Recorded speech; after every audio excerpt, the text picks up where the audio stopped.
Hello, কেমন আছো? আশা করি সবাই ভালো আছো। আমি সংবৃত sir. Welcome to my YouTube channel নিটন একাডেমি। আমি তোমাদের ক্লাস 11 এবং 12-এর কেমিস্ট্রি পড়াবো। তার সঙ্গে সঙ্গে যেসব কম্পিটিটিভ এক্সাম আছে, যেমন নিট, আইআইটি, জেইই, এর সিলেবাসও কভার করব। আমি মূলত ইংলিশ মিডিয়ামে পড়াবো। এতে ইংলিশ মিডিয়ামের যারা স্টুডেন্ট আছো তাদের তো উপকার হবেই, কিন্তু সব থেকে বেশি উপকার হবে বাংলা মিডিয়াম স্টুডেন্টদের। কেননা আমি ইংলিশগুলো বলার পাশাপাশি বাংলা টার্মগুলোও বলে দেব। তাহলে এখন থেকে তোমরা বাংলার পাশাপাশি ইংরেজি টার্মগুলোও আস্তে আস্তে করে একটু একটু করে শিখে নেবে, এবং তোমাদের এই সব কম্পিটিটিভ এক্সাম নিট, জেইই দিতে খুবই সুবিধা হবে, এবং তোমাদের কনফিডেন্সও দেখবে আস্তে আস্তে গ্রো করছে। তাহলে চলো শুরু করা যাক নিটন একাডেমি। আজকে আমরা ক্লাস 11-এর সব থেকে important chapter structure of atom পড়ব, বা পরমাণুর গঠন। এই পরমাণু সম্বন্ধে ধারণা তোমরা নিচু ক্লাসে পড়েছো। হয়তো ভাবতে পারো যে ডাল্টনই প্রথম হয়তো পরমাণুর সম্বন্ধে ধারণা দিয়েছিল, কিন্তু না। এই পরমাণু সম্বন্ধে গ্রিক দার্শনিক বহু বছর আগে এর সম্বন্ধে কিছুটা হলেও ধারণা বা কনসেপ্ট দিয়েছিল। তার মধ্যে একটা বিজ্ঞানীর আমার কথা মনে পড়ছে, ডেমোক্রিটাস।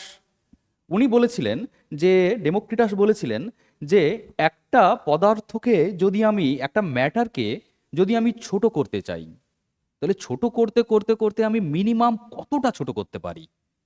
সাপোজ ধরো আমার কাছে একটা ম্যাটেরিয়াল আছে, একটা কাগজ। আমি একটা কাগজ নিয়ে নিলাম। এই কাগজটাকে ধরো আমি এই কোণাটা ছিঁড়ে নিলাম। দেখতে পাচ্ছ, হয়তো নাও দেখতে পারো, ঠিক বলতে পারছি না দেখতে পাচ্ছ কি না। এটাকে যদি আরো ছোট করা যায়, ছোট করা যাবে কি? হ্যাঁ, আরো ছোট করা যাবে। তো ডেমোক্রিটাস ভেবেছিলেন, এবং প্রাচীন যুগের যেসব বিজ্ঞানীগুলো আছেন তারা ভেবেছিলেন যে এই পদার্থগুলোকে ছোট করতে করতে মিনিমাম কতটা ছোট করতে পারি। নিশ্চয়ই এক সময় আসবে যে ওই পদার্থগুলোকে ছোট করতে করতে করতে আর ছোট করা যাচ্ছে না। এই ধারণাটা কিন্তু প্রাচীন বিজ্ঞানীরা এনেছিল। তাহলে ধরো আমি একটা কোনো ম্যাটার নিলাম, কোনো একটা পদার্থ নিলাম। এই পদার্থটার ধরো এই অংশটা আমি কেটে নিলাম। এই অংশটা কেটে নিলে আমার দাঁড়াবে এই রকম। ধরো এটাকে আমি আরো ছোট করতে চাইছি, আরো ছোট করতে চাইছি, তাহলে ছোট করা যাবে কি? হ্যাঁ, হয়তো ছোট করা যাবে। এইটাকে যদি ছোট করতে করতে এক জায়গায় এমন পর্যায়ে পৌঁছে যাব, দেখা যাবে বিন্দুর মতো ছোট্ট কণাতে পরিণত হবে। তো বিন্দুকে তো দেখা যাচ্ছে না, তো একটু বড় করে আঁকি। এইরকম কোনো একটা ছোট্ট কণাতে পরিণত হবে, বা পার্টিকেলে পরিণত হবে। প্রাচীন বিজ্ঞানীরা ধারণা করেছিলেন যে এই ছোট্ট ছোট্ট পার্টিকেলটা নিয়েই এই পুরো ম্যাটারটা গঠিত। তাহলে এই ম্যাটার, এই পার্টিকেলটা কিভাবে আছে? এর মধ্যে সজ্জিত হয়ে আছে, ছোট্ট ছোট্ট পার্টিকেলগুলো এইভাবে পর পর পর পর সজ্জিত হয়ে আছে। এই পার্টিকেলটা নিয়েই এই পুরো ম্যাটারটা বা পদার্থটা গঠিত। কিন্তু প্রাচীন বিজ্ঞানীরা এই কণা বা পার্টিকেল সম্বন্ধে কোনো অর্গানাইজড থিওরি দিতে পারেননি বা দেননি। প্রাচীন যুগ ছিল, হয়তো দেননি। ডাল্টন প্রথম এই পার্টিকেল সম্বন্ধে একটা অর্গানাইজড থিওরি দিয়েছিলেন। তাই আমরা প্রথমেই পড়ব ডাল্টনস ডাল্টনস অ্যাটমিক মডেল। এটা ছোট্ট করে দেখে নেব। আমরা জানি তোমরা নিচু ক্লাসে পড়ে এসছো, তাই এটা লেখা আছে, ছোট্ট করে একটু দেখে নেব আমরা। ডাল্টন অ্যাটমিক মডেলে কি বলছে? ডাল্টন অ্যাটমিক মডেলে বলছে ওই প্রথম কথা ডেমোক্রিটাস যা বলেছিলেন, যে প্রত্যেকটা পদার্থকে প্রত্যেকটা পদার্থ অতি ক্ষুদ্র ক্ষুদ্র বা অতি স্মল পার্টিকেল নিয়ে গঠিত, যেগুলোকে আর ভাঙা যায় না। ডাল্টন এই পার্টিকেলগুলোর নাম দিয়েছিলেন অ্যাটম বা পরমাণু। তো প্রথম থিওরিটাই বলছে যে every matter consist of indivisible atom. প্রত্যেকটা পদার্থ পরমাণু নিয়ে গঠিত, যেটি অবিভাজ্য বা ইনডিভিজেবল। ইনডিভিজেবল মানে অবিভাজ্য। প্রথম থিওরি। দ্বিতীয় থিওরি বলার আগে আমি তোমাদের একটা ছোট্ট এক্সাম্পল দেব। কেমন এক্সাম্পল? ধরো আমার কাছে একটা লোহা আছে, বাড়িতে লোহা। সেই লোহাটা, আমি লোহার টুকরোটা নিলাম। আর একটা লোহা নিলাম, সেটা আমি কোনো অন্য জায়গা থেকে, ধরো কোনো একটা শপ দোকান থেকে নিয়ে আসলাম। ডাল্টনের থিওরি অনুযায়ী কি বলছে? এটাও ছোট্ট ছোট্ট পার্টিকেল বা অ্যাটম নিয়ে গঠিত। এটাও ছোট ছোট পার্টিকেল অ্যাটম নিয়ে গঠিত। এখান থেকে যদি আমি একটা লোহার অ্যাটমটাকে বার করে নিয়ে আসতে পারি, এখান থেকেও আমি একটা লোহার অ্যাটমটাকে আমি বার করে নিলাম, তাহলে দুজনের ধর্ম কি হবে? দুজনেই তো লোহা, তাহলে অবভিয়াসলি তাদের ধর্ম এবং ভর পরস্পর কি হবে? সমান। ধর্ম বলতে ধরো এই এফিটা, এই ফেরাসকে বা লোহাকে যদি আমি অক্সিজেনের সঙ্গে বিক্রিয়া করি, তাহলে ফেরাস অক্সাইড গঠন করবে, এই পরমাণুটাও ফেরাস অক্সাইড গঠন করবে। এই লোহার পরমাণুতে যদি জং ধরে তাহলে এখানেও জং ধরবে, তাহলে এদের ধর্ম বা প্রপার্টিজ কি হবে? সেম হবে। আচ্ছা, এদের ভর কি সেম হবে? অবভিয়াসলি তাদের ভরও সেম হবে। সেকেন্ড থিওরিতে এটাই বলেছিলেন যে atoms of same material have identical properties, একই পদার্থের পরমাণুর ধর্মগুলো সেম, ইনক্লুডিং মাস, মাসও সেম। থার্ড থিওরি কি বলেছিলেন? থার্ড থিওরি বলার আগে আরেকটা এক্সাম্পল দিয়ে নিই। ধরো আমার কাছে আরেকটা ম্যাটার আছে, ধরো সোডিয়ামের একটা আছে, সোডিয়ামের একটা টুকরো আছে, এটাও তাহলে ছোট্ট ছোট্ট পরমাণু নিয়ে গঠিত। তাহলে এখান থেকেও যদি আমি একটা পরমাণুটাকে বার করে নিই, তাহলে এটা হবে কি? সোডিয়ামের পরমাণু। এখান থেকেও আমি একটা পরমাণুকে বার করে নিলাম, কালারটা চেঞ্জ করে নিই, সুবিধা হবে বুঝতে। এবার তুমি বলো যে লোহাতে যেমন জং পড়ে, সোডিয়ামেও জং পড়ে না? আচ্ছা, দুটো কি আলাদা আলাদা পদার্থ? হ্যাঁ। তাহলে অ্যাটমটা কি আলাদা হবে? হ্যাঁ। প্রপার্টিজও বা ধর্ম কি আলাদা হবে? হ্যাঁ। ভরও কি আলাদা হবে? হ্যাঁ। কেন? লোহার ভর তোমরা জানো বেশি, আর সোডিয়ামের ভরটা কি? কম। তাহলে আলাদা আলাদা পদার্থের পরমাণুর ভর এবং ধর্ম দুটোই আলাদা হবে। থার্ড থিওরিতে তাই বলছে, অ্যাটমস অফ ডিফারেন্ট ম্যাটার, আলাদা আলাদা পদার্থের পরমাণুর হ্যাভ ডিফারেন্ট প্রপার্টিজ ইনক্লুডিং মাস, তাদের ধর্ম যেমন আলাদা হবে তার পাশাপাশি ভরও আলাদা হবে। তোমরা কিন্তু আমি ইংরেজিটা লিখেছি, বাংলাটা আমি বলে দিচ্ছি, বাংলাটা তোমরা নোট ডাউন করে নিতে পারো, যার যেটা মনে হবে। থার্ড থিওরি কি বলছে? থার্ড থিওরি কি বলছে? থার্ড থিওরি অ্যাকচুয়ালি বলা হয়েছে কম্পাউন্ড কিভাবে গঠিত হয়েছে, কম্পাউন্ড কিভাবে গঠিত হয়েছে। তো আমি একটা এক্সাম্পল নিচ্ছি, ধরো একটা দুটো হাইড্রোজেনের পরমাণু, দুটো হাইড্রোজেনের পরমাণু, দুটো হাইড্রোজেনের পরমাণু, এরকম করে লিখলাম, এটাই হাইড্রোজেন আমি লিখে দিচ্ছি। আচ্ছা, ভিতরে রেখে দিই তাহলে সুবিধা হবে বুঝতে। দুটো হাইড্রোজেনের পরমাণু এবং একটা অক্সিজেনের পরমাণু, সংকেত, এটা অক্সিজেন, সংকেত আর সংখ্যা একই হয়ে যাচ্ছে, অক্সিজেনের পরমাণু। এই দুটো যদি পরস্পরের সঙ্গে যুক্ত হয় তাহলে তোমরা জানো যে জল গঠিত হয়, জল H2O, দুটো হাইড্রোজেন এবং একটা অক্সিজেন পরস্পরের সঙ্গে যুক্ত হয়ে জল গঠন করে। আচ্ছা, এখানে দুটো হাইড্রোজেন পরমাণু এইভাবে যুক্ত হয়েছে না? দুটো হাইড্রোজেন আলাদা আলাদা করে লিখলাম, তার সঙ্গে কি যুক্ত হয়েছে? অক্সিজেনের একটা পরমাণু। আচ্ছা, এদের রেশিওটা যদি বলি, হাইড্রোজেন হাইড্রোজেন এবং অক্সিজেন জলে রেশিওটা কত? রেশিওটা হচ্ছে 2:1, এই অনুপাতে যুক্ত হয়েছে। আচ্ছা, এই অনুপাতটা কি অন্য কোনো যৌগের ক্ষেত্রে হতে পারে, কম্পাউন্ডের ক্ষেত্রে হতে পারে, এরকম কি হতে পারে যে 1.5:2 হতে পারে? না, হতে পারে না। কেন হতে পারে না? কারণ এই কম্পাউন্ডটা দুটো হাইড্রোজেন পরমাণু এবং একটা অক্সিজেন পরমাণু নিয়ে গঠিত। আচ্ছা, ডাল্টন প্রথম থিওরিতে কি বলেছিল? বলেছিলেন যে পরমাণুগুলো অবিভাজ্য। আচ্ছা, অবিভাজ্যই যদি হয় তাহলে আমি কি নিতে পারি যে হাফ খান হাইড্রোজেন? নিতে পারি? না, নিতে পারি না। তাহলে এই পরমাণুগুলো যখন যুক্ত হবে তখন একটা ফিক্সড রেশিও বা একটা আম, সরল অনুপাতে যুক্ত হবে। ওই থিওরিটাই দিয়েছিলেন 4 নম্বরে। কি বলছে? Atoms of different element combine to form compound, আলাদা আলাদা পদার্থের পরমাণুগুলো যুক্ত হয়ে পরমাণু গঠন করে এবং ইন ফিক্সড রেশিও, এবং এরা যে যুক্ত হয় এটা একটা ফিক্সড অনুপাতে যুক্ত হয়। বোঝা গেল আশা করি। 5 নম্বর থিওরিতে আমরা এগোই। 5 নম্বর থিওরি কি বলছে? 5 নম্বর থিওরি বলছে এই পরমাণুগুলোকে নতুন করে আমি ক্রিয়েট করতে পারি বা আবিষ্কার করতে পারি না, বা আমি ধ্বংস করতে পারি না, মানে সৃষ্টিও করতে পারি না, আবার ডেস্ট্রয় বা ধ্বংসও করতে পারি না। তাহলে কেমিক্যাল রিয়াকশনটা কি?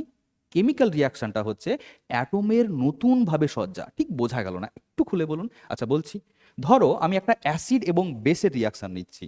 এক্সাম্পল হিসাবে আমি অ্যাসিড, তোমরা জানো অ্যাসিড নিতে পারি একটা HCl হাইড্রোক্লোরিক অ্যাসিড, এবং বেস হিসাবে আমি নিলাম NaOH sodium hydroxide, hydrogen chloride ও সোডিয়াম হাইড্রোক্সাইড। তোমরা জানো অ্যাসিড এবং বেসের রিয়াকশানে তৈরি হয় লবণ এবং জল, সল্ট অ্যান্ড ওয়াটার। তাহলে সল্টটা কি হবে, লবণটা কি হবে, NaCl এবং জল। আচ্ছা তোমরাই বলো যে এখানে ক্লোরিন পরমাণুটা কার সঙ্গে যুক্ত ছিল, হাইড্রোজেনের সঙ্গে যুক্ত ছিল। এখানে ক্লোরিন পরমাণুটা কার সঙ্গে যুক্ত আছে, সোডিয়ামের। তাহলে এই যে কার সঙ্গে কে যুক্ত হয়ে আছে, ধরো দুই বন্ধু আছে A অ্যান্ড B, আর এখানে বসে আছে C অ্যান্ড D, দুটো দুই জোড়া বন্ধু, দুটো পেয়ার। এবার হয়ে গেল এ কি করলো, এ সি এর জায়গায় চলে আসলো এবং সি এর জায়গায় চলে আসলো। তাহলে বন্ধুত্ব কাদের মধ্যে হয়ে গেল, বি অ্যান্ড সি এর মধ্যে। আর এখানে কার মধ্যে হয়ে গেল, এ অ্যান্ড ডি এর মাধ্যমে। ঠিক এখানেও তাই হয়েছে, দেখো যে সিএল পরমাণুটা ছিল হাইড্রোজেনের সঙ্গে, কিন্তু এখানে আছে কার সঙ্গে, সোডিয়ামের সঙ্গে। এটাই তো রিয়াকশন। এটাকে যদি আমি বলি প্রোডাক্ট, প্রোডাক্ট, তাহলে এটাকে আমি কি বলবো, রিয়াক্ট্যান্ট, বিক্রিয়ক, বিক্রিয়াজাত। তাহলে রিয়াকশন মানে কি, এই পরমাণুগুলোর নতুনভাবে সজ্জা। হাইড্রোজেন যেখানে ছিল ওখানে কিন্তু সেম জায়গায় নেই, নতুন জায়গা খুঁজে নিয়েছে, নতুনভাবে সজ্জিত হয়েছে। তাহলে এটাই বলা হয়েছে লাস্ট থিওরি বা 5 নম্বর থিওরিতে, chemical reaction involve reorganization of atoms. Chemical reaction মানেই হচ্ছে অ্যাটমের পুনর্বিন্যাস, রিঅর্গানাইজেশন, নতুনভাবে সজ্জিত হওয়া। These are neither created not destroyed. এরাকে সৃষ্টিও করা যায় না, ধ্বংসও করা যায় না। এই ছিল আমাদের ডাল্টনের থিওরি। তোমরা পড়ে এসছো, তাও একটা সামারি করে দিলাম। আচ্ছা এবার ডাল্টনের থিওরিতে কিন্তু অ্যাডভান্টেজ এবং ডিসঅ্যাডভান্টেজ দুটোই ছিল। অ্যাডভান্টেজ বলবো না আগে ডিসঅ্যাডভান্টেজ বলবো, ডিসঅ্যাডভান্টেজটাই বলি। আমাদের কারো খামতি বার করতেই বেশি ভালো লাগে, তো চলো আগে ড্রব্যাকসগুলো বার করি। তো যদিও খামতি বার করা কিন্তু ভালো না, চলো তাহলে ড্রব্যাকসগুলো আমি ড্রব্যাকসগুলো আগে লিখি। Drawbacks of Dalton theory. তোমরা এখন এই ড্রব্যাকসগুলো আশা করি সবাই জানো। কি ড্রব্যাকস? যেমন প্রথম থিওরিতে বলা হয়েছে পরমাণুকে ভাঙা যায় না, ইনডিভিজিবল অ্যাটম। কিন্তু আমরা এখন জানি পরমাণুকে ভেঙেও আরো ছোট্ট ছোট্ট পার্টিকেল পাওয়া যায়, কণা পাওয়া যায়। কি কি সেগুলো পাওয়া যায়? সেগুলো হচ্ছে আমরা জানি সেগুলো কি, ইলেকট্রন, প্রোটন, নিউট্রন, এগুলো স্টেবল কণা। এর সঙ্গে সঙ্গে আরও কণা আছে, যেমন positron, pi meson, meson, neutrino, anti neutrino ইত্যাদি ইত্যাদি। তাহলে পরমাণু তো ভাঙা যায় কেন? পরমাণু আবার কি নিয়ে গঠিত, ইলেকট্রন, প্রোটন, নিউট্রন, এইরকম সাব অ্যাটমিক পার্টিকেল দিয়ে গঠিত। তাহলে প্রথম থিওরিটা ভুল প্রমাণিত হলো। অ্যাকচুয়ালি ভুল না, কি বলতো, যখন ডাল্টন এই থিওরিটা দিয়েছিলেন তখন এত কিছু সায়েন্সের এক্সপেরিমেন্ট ছিল না, এক্স রে ছিল না, ক্যাথোড রে ছিল না। তো উনি বলবেন কি করে, যা ছিল তাই দিয়েই তিনি থিওরিটা দিয়েছেন। নতুন এক্সপেরিমেন্ট তৈরি হয়েছে, তারপরে আবিষ্কার হয়েছে যে পরমাণু ইলেকট্রন, প্রোটন, নিউট্রন দিয়ে গঠিত। আচ্ছা যাই হোক, আমাদের বইয়ে ড্রব্যাকস হিসাবে আছে, আমরা ড্রব্যাকস হিসাবেই পড়বো। চলো নেক্সট থিওরি কি বলছে। নেক্সট থিওরি বলছে অ্যাটমস অফ সেম ম্যাটেরিয়াল, একই পদার্থের পরমাণুর ভর এবং ধর্ম কি হবে, সেম হবে। কিন্তু আইসোটোপ তোমরা এখন জানো, তখন ছিল না, ডাল্টনের সময় ছিল না। আইসোটোপটা কি একটু জেনে নিই। আইসোটোপ হচ্ছে একই পরমাণু, যেমন একটা উদাহরণ নিচ্ছি, এক্সাম্পল নিচ্ছি, কার্বন 12 অ্যান্ড কার্বন 14, দুটোই কার্বনের পরমাণু।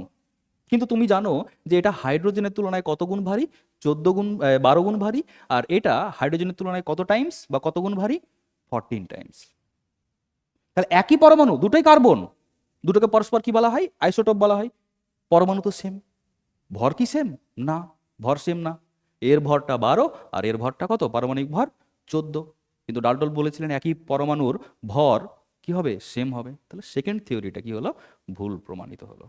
থার্ড থিওরি কি বলছেন, থার্ড থিওরি বলছে যদি আলাদা আলাদা পরমাণু হয় তাদের ভর কি হবে, আলাদা হবে।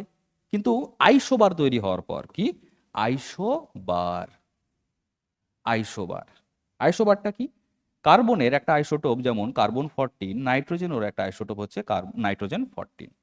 দুটো সেম পরমাণু না আলাদা পরমাণু, আলাদা। কিন্তু ভর, এটাও পারমাণবিক ভর বা অ্যাটমিক ওয়েট 14, এটারও নাইট্রোজেনেরও 14। তাহলে আলাদা আলাদা পরমাণু কিন্তু ভর সেম। থার্ড থিওরিও ভুল প্রমাণিত হয়ে গেল। চলো ফোর্থ থিওরির দিকে এগোনো যাক। কি বলেছে, অ্যাটমগুলো যখন কম্পাউন্ড ফর্ম করবে তারা যুক্ত হবে কিসে? ফিক্সড রেশিওতে। কিসে যুক্ত হবে? ফিক্সড রেশিওতে।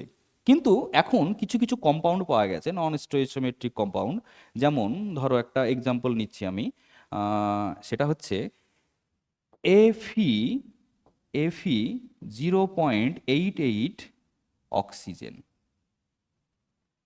এফি 0.88 অক্সিজেন। আচ্ছা, এখানে যদি বলি যে এই কম্পাউন্ড বা যৌগতে এফি এবং অক্সিজেনের রেশিওটা কি? 0.88:1। কিন্তু আমরা কি বলেছিলাম?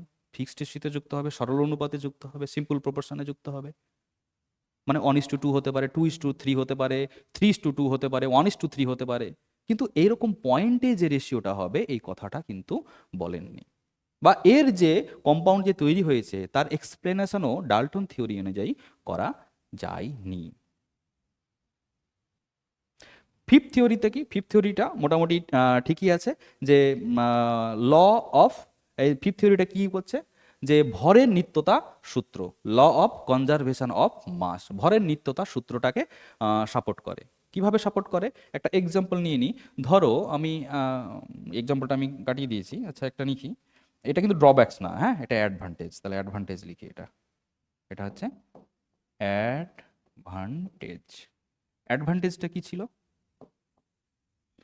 ধরো আমি নিচ্ছি NaOH এবং HCl। এই রিয়াকশনটা আগেও আমি লিখেছি, আবার লিখছি।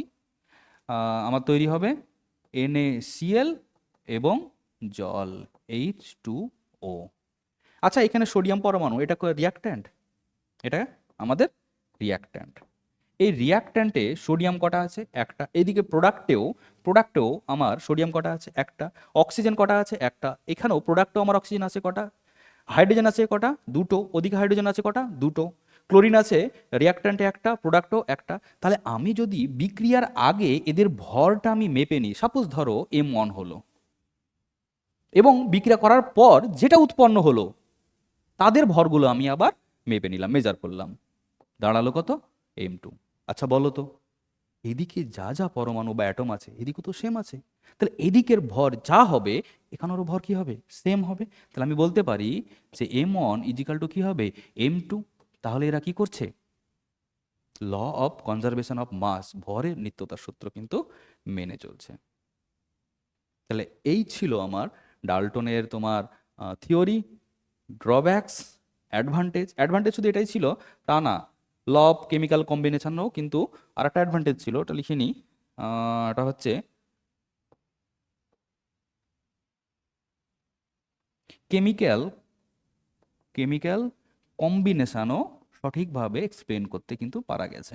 কেমিক্যাল কম্বিনেশনও এক্সপ্লেন করা গেছিল ডাল্টনের থিওরি অনুযায়ী। এই ছিল ডাল্টনের থিওরি, ড্রব্যাকস, অ্যাডভান্টেজ। চলো তাহলে আমরা আচ্ছা, ডাল্টনের থিওরি থেকে কি আসতে পারে? ডাল্টনের থিওরি থেকে মূলত তোমাদের এই যেমন কোশ্চেন এখন বেশি আসছে, স্টেটমেন্ট দেওয়া আছে 1 2 3 4, কোনটা ট্রু কোনটা ফলস বার করো, বা অপশান দেওয়া আছে কোনটা ঠিক। তো ওই টাইপের কোশ্চেন কিন্তু আসলেও আসতে পারে। তো ওই টাইপের একটা কোশ্চেন আমি করাই তোমাদের। চলো একটা কোশ্চেন কি আছে, কোশ্চেনটা হচ্ছে according to Dalton's atomic theory the correct statements is are. ডাল্টনের থিওরি অনুযায়ী নিচের কোন স্টেটমেন্টগুলো ঠিক? সঠিকগুলো কিন্তু চেয়েছে, কারেক্ট স্টেটমেন্ট। ভালোভাবে খেয়াল করবে, কোথাও কোথাও ইনকারেক্টও দেওয়া থাকে। কটা স্টেটমেন্ট দেওয়া আছে? 4টে স্টেটমেন্ট দেওয়া আছে। প্রথম স্টেটমেন্টটা কি বলেছে? It obey the law of conservation of মাস।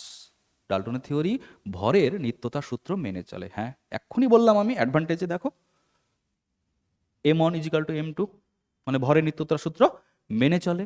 তাহলে প্রথম স্টেটমেন্টটা কিন্তু সঠিক। দ্বিতীয় স্টেটমেন্টটা কি বলছে? Atoms are made of by sub atomic particle like electron, proton, neutron. না না না না না, ডাল্টনের সময় এমন কোনো এক্সপেরিমেন্ট ছিল না যার দ্বারা ইলেকট্রন, প্রোটন, নিউট্রনের অস্তিত্ব লক্ষ্য করা গেছে। তাহলে সেকেন্ড স্টেটমেন্টটা কি? ভুল। চলো থার্ড স্টেটমেন্ট কি বলছে? থার্ড স্টেটমেন্ট বলছে ইট can explain the formation of Fe0.88 oxygen. না, ফিক্সড রেশিও তো বলেছিলেন উনি 1:2, 2:1 বা 1:3, 3:2, এই টাইপের হবে। তাহলে এটাও কিন্তু ভুল, মানে ডাল্টনের সাপেক্ষে এক্সপ্লেন করা যায় না, ডাল্টন থিওরি অনুযায়ী এক্সপ্লেন করা যায় না। লাস্ট কি বলছে? 4 number statement, it can explain the law of chemical combination. হ্যাঁ, এইটা কিন্তু ঠিক আছে। আমরা একটু আগে বললাম যে কেমিক্যাল, সরি, এটা কম্বিনেশন হবে, এটা কেমিক্যাল কম্বিনেশন হবে। হ্যাঁ, এটা ঠিক করে নাও, কম্পাউন্ড লিখেছি আমি। তাহলে কেমিক্যাল কম্বিনেশনে যে থিওরিটাকে সেটাকে কিন্তু এক্সপ্লেন করা যায়। তাহলে কোন কোনটা স্টেটমেন্টটা ঠিক হচ্ছে? 1 নম্বর এবং 4 নম্বর, 1 and 4, অনলি অন কোথায় আছে? 1 and 4, এটা অনলি 4, 1 and 4। তাহলে থার্ড বা সি অপশনটা হচ্ছে আমাদের কারেক্ট, ঠিক দিয়ে দিবে, 4 নম্বর পেয়ে যাবে। চলো, তাহলে আমাদের ডাল্টনের থিওরি পড়ানো হলো, তার সঙ্গে সঙ্গে একটা কোশ্চেনও করা হলো। তোমরা কিন্তু বাংলাতেও লিখতে পারো, আমি বাংলাতেও কিন্তু বলছি, হ্যাঁ, কিন্তু চাইবো যে তোমরা বাংলা মাধ্যমের যারা স্টুডেন্ট আছো তারা ইংলিশে আস্তে আস্তে করে একটু একটু করে প্র্যাকটিস করো, দেখবে কম্পিটিটিভ এক্সামগুলো তখন ভয় লাগবে না, মনে বল আসবে, শক্তি আসবে, এনার্জি আসবে, আমরাও পারবো। চলো ডাল্টনের থিওরি থেকে তাহলে একটু এগোনো যাক। আমরা এখন জানি পরমাণু ইলেকট্রন, প্রোটন, নিউট্রন, তার সঙ্গে আরও অনেক সাব অ্যাটমিক পার্টিকেল নিয়ে গঠিত। তো এই সাব অ্যাটমিক পার্টিকেলগুলো কি করে আবিষ্কার হলো তার সম্বন্ধে এখন পড়বো। আচ্ছা, এই আবিষ্কারের পিছনে যে বিজ্ঞানী সব থেকে কৃতিত্ব ছিল তিনি হলেন মাইকেল ফ্যারাডে। মাইকেল ফ্যারাডে একটা এক্সপেরিমেন্ট করছিলেন, দেখছিলেন যে একটা যদি বিকারের মধ্যে আমি তড়িৎ বিশ্লেষ্য পদার্থ নিই এবং একদিকে ক্যাথোড এবং একদিকে অ্যানোড দিই, তাহলে দেখা যাচ্ছে এই সলিউশনের মধ্য দিয়েও কিন্তু কারেন্ট ফ্লো হচ্ছে। আচ্ছা বলো তো, যে কারেন্ট পরিবহন করতে পারে কারা? আয়নরা। সে হতে পারে ক্যাটায়ন হতে পারে অথবা অ্যানায়ন হতে পারে। ক্যাটায়ন কখন হয়? যখন একটা ইলেকট্রন পরমাণু থেকে বেরিয়ে যায়। অ্যানায়ন কখন হয়? যখন একটা পরমাণুতে এক্সট্রা ইলেকট্রন বাইরে থেকে আসে। তিনি ধারণা করেছিলেন তাহলে আয়নের অস্তিত্ব, কিন্তু আয়নটা আসছে কোত্থেকে, এই সম্বন্ধে কিন্তু ফ্যারাডে বেশি দূর এগোতে পারেননি, কিন্তু ওর কৃতিত্বটাকে আমরা কিন্তু অস্বীকার করতে পারি না।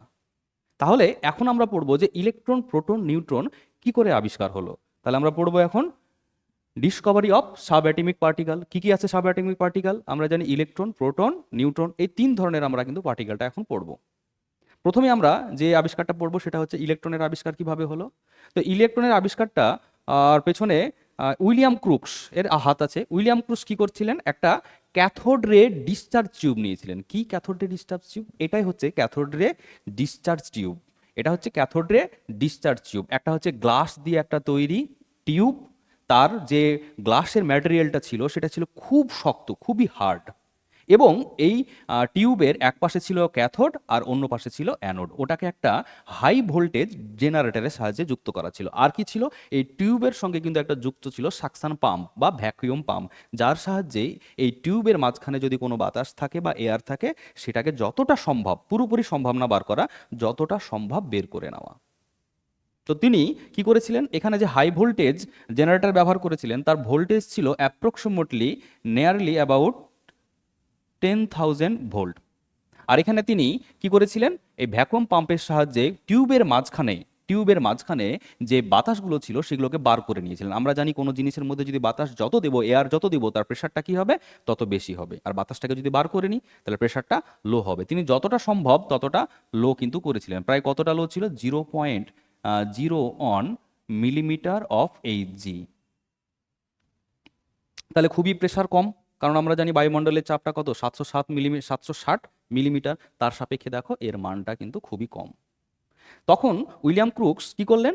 এই জেনারেটরটা যখন অন করলেন তখন দেখা যাচ্ছে যে ক্যাথোড থেকে অ্যানোডের দিকে একটা রশ্মি কিন্তু চলে যাচ্ছে। কিভাবে বুঝলেন? এই রশ্মিটাকে কিন্তু তখন দেখা যাচ্ছিল না। তিনি তার জন্য কি করেছিলেন? এই টিউবের অ্যানোডের পেছনের দিকে একটা কোটিং করেছিলেন, মানে একটা প্রলেপ দিয়েছিলেন। সে কিসের প্রলেপ দিয়েছিলেন? Fluorescent material. সেটা আবার কি? ফ্লুরোসেন্ট ম্যাটেরিয়াল হচ্ছে এমন একটা পদার্থ যেখানে যদি তুমি লাইটটাকে ফেলো, তারপরে লাইটটাকে সরিয়ে নিলে, অন্ধকার ঘরে নিয়ে গেলে, তাও দেখবে কি ওইটা একটু জল করে জ্বলছে। আগের যুগের দিকে আমি ছোটবেলায় দেখেছিলাম রিমোটে এই ধরনের ফ্লুরোসেন্ট ম্যাটেরিয়ালগুলো কিন্তু ব্যবহার করা হতো। সেটা কি ছিল? যেমন হতে পারে জিঙ্ক সালফাইড, তারপরে বেরিয়াম প্ল্যাটিনো সায়ানাইড, এইগুলো হচ্ছে তোমার ফ্লুরোসেন্ট ম্যাটেরিয়াল। এর মধ্যে দিয়ে যদি আলো পড়ে, এর ওপরে যদি আলো পড়ে, তাহলে এখানে কি তৈরি হয়? ব্রাইট স্পট, বা এটা জল করে জ্বলতে থাকে। তো ক্যাথোড থেকে যখন অ্যানোডের দিকে রশ্মিগুলো যাচ্ছে, দেখুন পেছনের কোটিংয়ে কিন্তু দেখা যাচ্ছে জল করে বিন্দুর মতো জ্বলছে। উইলিয়াম ক্রুক্স কিন্তু এইটুকুই করেছিলেন।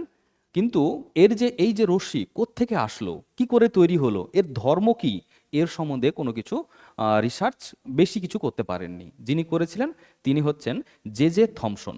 জে জে থমসন এই যে রশ্মির ক্যারেক্টারিস্টিক মানে এর বৈশিষ্ট্যগুলো কি, এর ধর্ম কি, চার্জ আছে কিনা, ভর আছে কিনা, সব কিছু বার করেছিলেন। তো আমরা এখন পড়বো এই রশ্মির বৈশিষ্ট্য, ক্যাথোড রের বৈশিষ্ট্য। হ্যাঁ, উইলিয়াম ক্রুশ অবশ্য এই রশ্মির নাম দিয়েছিলেন ক্যাথোড রে। নাম দিয়েছিলেন কি? Cathode ray. যেহেতু এটা ক্যাথোড থেকে বেরিয়ে যাচ্ছে তার জন্য এর নাম পড়েছিল ক্যাথোড রে। তো এর বৈশিষ্ট্যগুলো কি দেখা যাক। এর বৈশিষ্ট্যগুলো, ক্যারেক্টারিস্টিক অফ ক্যাথোড রে কে তৈরি করেছিলেন, বৈশিষ্ট্যগুলো বার করেছিলেন বিজ্ঞানী জে জে থমসন। প্রথম বৈশিষ্ট্যটা কি, তিনি লক্ষ্য করলেন যে এই যে ক্যাথোড রেগুলো আছে কোত্থেকে বের হচ্ছে গো, এই ক্যাথোড রেগুলো ক্যাথোড থেকে বেরিয়ে গিয়ে যাচ্ছে কোন দিকে, অ্যানোডের দিকে। তাহলে এটা হচ্ছে ফার্স্ট বৈশিষ্ট্য কি, ক্যাথোড রে অ্যানোড থেকে বেরিয়ে এসো, ক্যাথোড থেকে বেরিয়ে অ্যানোডের দিকে এগোয়। তাহলে ক্যাথোড রে বেরোয় কোত্থেকে, ক্যাথোড থেকে, এমিটস এমিটস ফ্রম ক্যাথোড, আর যায় কোন দিকে, অ্যানোডের দিকে, অ্যান্ড মুভস টুয়ার্ড অ্যানোড। প্রথম এই বৈশিষ্ট্যটা তিনি লিখলেন। দ্বিতীয় বৈশিষ্ট্যটা কি, তার মধ্যেই আছে যে পেছনে যখন কোটিংয়ের ওপর রশ্মিটা পড়ছে তখন সেটা জল করছে। তাহলে এটা হচ্ছে সেকেন্ড বৈশিষ্ট্য। সেকেন্ড বৈশিষ্ট্যটা তাহলে কি, it creates bright spot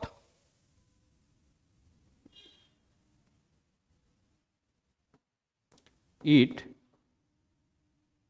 creates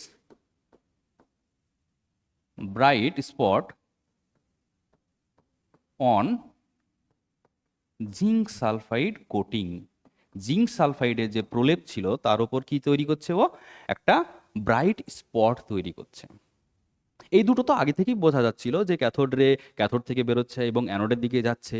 আর এটা কি দেখতেই পাচ্ছিলেন যে জিঙ্ক সালফাইড কোটিংয়ের ওপর কি একটা জল করে উজ্জ্বল বিন্দুর সৃষ্টি হচ্ছে। পরের যে এক্সপেরিমেন্টগুলো করেছিলেন তিনি খুবই ইম্পর্টেন্ট, এবং এর সাহায্যে ক্যাথোড্রের কিছু নতুন বৈশিষ্ট্য তিনি লক্ষ্য করেছিলেন। প্রথমটাই কি দেখলেন, যে এই যে ক্যাথোড রে আছে, এই টিউবের মাঝখানে এই জায়গাটাতে তিনি কোনো একটা অবজেক্টকে রেখে দিলেন, কোনো একটা পদার্থকে রেখে দিলেন। পদার্থ রেখে দেওয়ার পর দেখছেন যে পেছনে কিন্তু কি হচ্ছে, ছায়া তৈরি হচ্ছে। তোমাদের একটা ছবি দেখাই, ছায়া তৈরি হচ্ছে কেমন করে, একটা ছবি দেখালেই বুঝতে পারবে। এই দেখো, এই দেখো, এটা হচ্ছে সেই ডিসচার্জ টিউব, এটা হচ্ছে ক্যাথোড রে। তার মাঝখানে একটা কি করেছে, মেটাল ক্রসকে রাখা হয়েছে। এই মেটাল ক্রসকে যখন রশ্মির পথে রাখা হয়েছে দেখা যাচ্ছে পিছনের দিকে একটা ছায়া তৈরি করছে। আচ্ছা তোমরাই বলো তো, ছায়া তৈরি করতে পারে কারা? যাদের বৈশিষ্ট্য থাকে আলোর মতো তারাই কি করতে পারবে, ছায়াটা তৈরি করতে পারবে। তার মানে নিশ্চয়ই ক্যাথোডের মধ্যে আলোর বৈশিষ্ট্য আছে, এবং এরা সোজা পথে চলে। কেন, আলো কোন পথে চলে, সোজা পথে চলে। তাই থার্ড বৈশিষ্ট্যটা তিনি লিখলেন,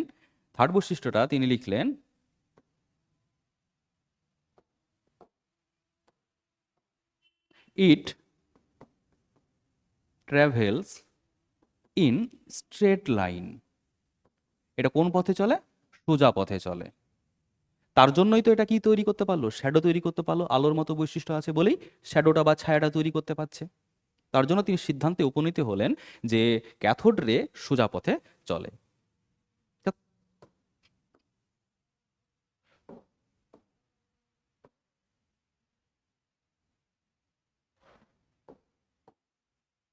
ফোর্থ বৈশিষ্ট্যটা আমরা দিকে এগোবো। ফোর্থ বৈশিষ্ট্যটা তিনি করেছিলেন, এখানে মেটাল ক্রস রেখেছিলেন, তার বদলে এবার উনি রাখলেন একটা হুইল প্যাডেল, মানে চাকা। চাকা যেটাকে কি করতে পারে, ঘুরতে পারে। খুবই হালকা একটা চাকা রাখা হয়েছিল, হুইল প্যাডেল রাখা হয়েছিল। কিরকম করে, আর একটা ছবি আমরা দেখাই।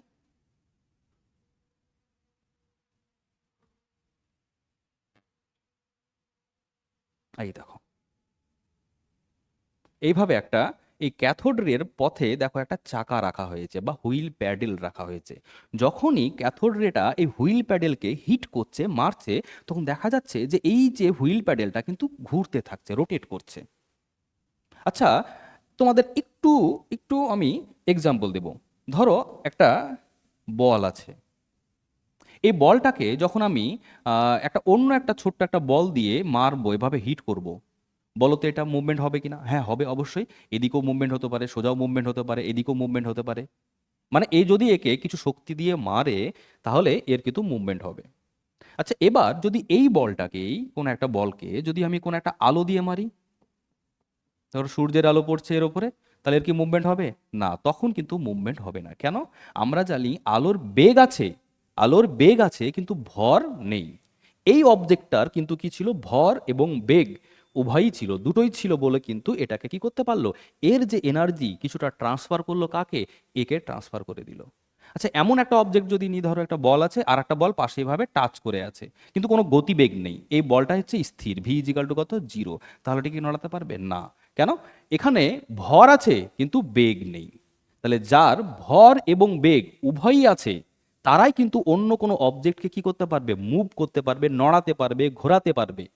তার মানে এখান থেকে তিনি এই সিদ্ধান্তে উপনীত হলেন যে ক্যাথোড রের কি আছে? ভর আছে।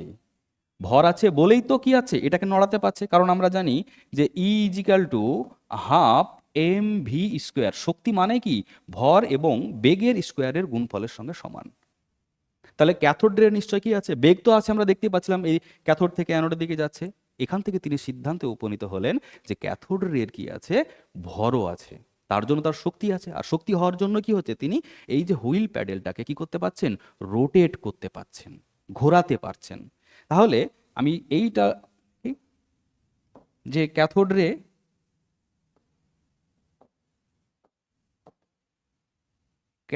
রে হ্যাজ মোমেন্টাম। মোমেন্টাম মানে কি?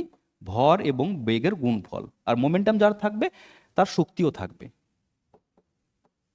ক্যাথোড রে হ্যাজ মোমেন্টাম, তার জন্যই তো হুইল প্যাডেলকে ঘোরাতে পারলো। That's why it can rotate the wheel paddle. এইভাবে যে থমসন বার করলেন যে ক্যাথোড রের ভর আছে। আচ্ছা, ভর আছে মানে কি? নিশ্চয়ই এই রের মধ্যে কোনো একটা ছোট্ট ছোট্ট ছোট্ট ছোট্ট পার্টিকেল আছে। এই পার্টিকেলের জন্যই তো কি করছে? তার ভর আছে। পার্টিকেল না থাকলে তো কি হবে? তার ভর থাকবে না। এখান থেকে তিনি বার করলেন। ফিফথ ফিফথ এটা ফিফথ ক্যারেক্টারিস্টিকটা তিনি কি বার করেছিলেন?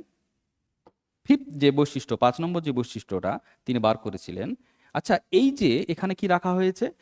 মেটাল ক্রসকে রাখা হয়েছে। এখানে কি রাখা হয়েছে? হুইল প্যাডেলকে রাখা হয়েছে। দুই ক্ষেত্রে যখন ক্যাথোড রে এই মেটাল ক্রসের ওপর পড়ছে বা এই হুইল প্যাডেলের উপর পড়ছে, যে থমসন দেখলেন যে যে মেটালের উপরই পড়ুক না কেন, যে বস্তুর উপরই পড়ুক না কেন, ক্যাথোড রে এই বস্তুগুলোর উষ্ণতা বাড়িয়ে দিচ্ছে। তিনি টেম্পারেচারটা মাপলেন, দেখলেন যে যা উষ্ণতা ছিল তার থেকে বেশি এবং অনেক বেশি টেম্পারেচার হয়ে যাচ্ছে। তাহলে ক্যাথোড রে যদি কোনো বস্তুর উপর পড়ে, তাহলে কি হবে? তার উষ্ণতা বাড়িয়ে দেওয়ার ক্ষমতা রাখে। তাহলে ইট ইনক্রিজেস, মানে cathode ray increases temperature when it strike an object. যখন কোন একটা বস্তুকে এই ক্যাথোড রে হিট করে, তার উষ্ণতা বাড়িয়ে দেয়। এই হচ্ছে ফিফথ ক্যারেক্টারিস্টিক। 6 নম্বর ক্যারেক্টারিস্টিক খুবই ইম্পর্টেন্ট, যে এই ক্যাথোড রের কি কোনো চার্জ আছে? ভর তো আছে, ভর তো বেরিয়ে গেল। চার্জ আছে কিনা সেইটা বার করার জন্য যে থমসন একটা দারুণ এক্সপেরিমেন্ট করলেন। সেটা হচ্ছে যে এই যে ক্যাথোড এবং অ্যানোড আছে, এটা ছাড়াও বাইরে থেকে তিনি এক্সটার্নাল আর একটা তড়িৎ ক্ষেত্র বা ক্যাথোড এবং অ্যানোড কিন্তু এর মধ্যে প্লেস করেছিলেন। কেমন করে? আর একটা ছবি আমি একটু দেখাবো, তার জন্য পেজটা একটু চেঞ্জ করি। কত নম্বর বৈশিষ্ট্য? 5 নম্বর হয়েছে, 6 নম্বর হবে। 6 নম্বর বৈশিষ্ট্য।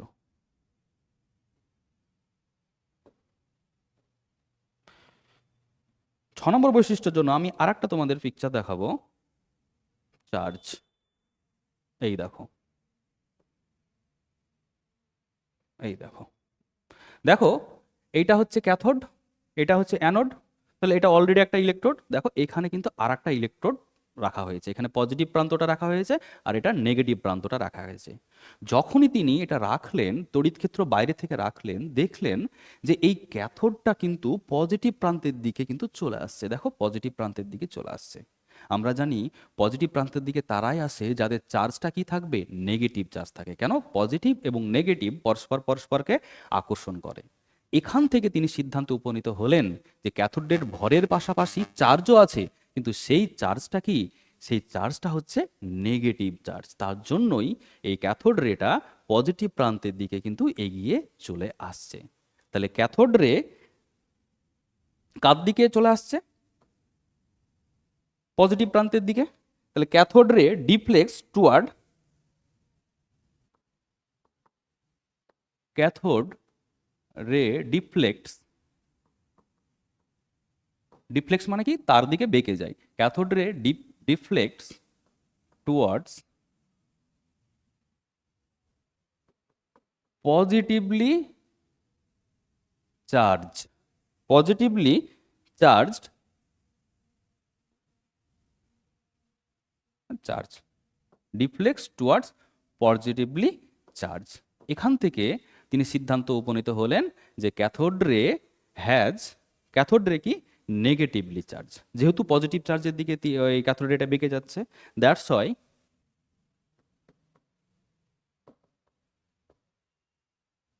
That's why charge of cathode ray কি হবে বলো? Charge of, charge of cathode ray is negative.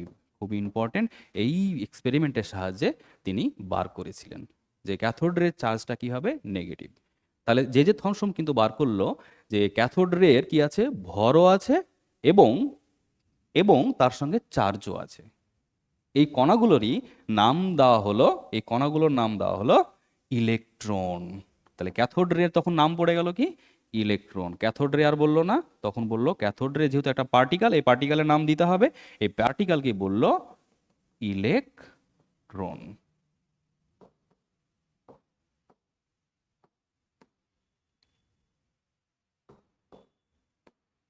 এই পার্টিকেলের নাম দিলেন তিনি ইলেকট্রন। খুবই ইম্পর্টেন্ট পয়েন্ট এটা। কিন্তু এই ইলেকট্রন নামটা কিন্তু জে থমসন দেননি, দিয়েছিলেন বিজ্ঞানী স্টোনি। তোমাদের দরকার নেই অবশ্য, এটা আসবে না। বিজ্ঞানী দিয়েছিলেন স্টোনি, নাম দিয়েছিলেন। আবিষ্কার করেছিলেন জে থমসন। ইলেকট্রনের আবিষ্কারক হিসাবে কাকে গণ্য করা হয়? জে থমসনেরই নাম দেওয়া হয়, কিন্তু নামটা কিন্তু দেওয়া হয়, মানে নামটা, ইলেকট্রন নামটা দিয়েছিলেন বিজ্ঞানী স্টোনি।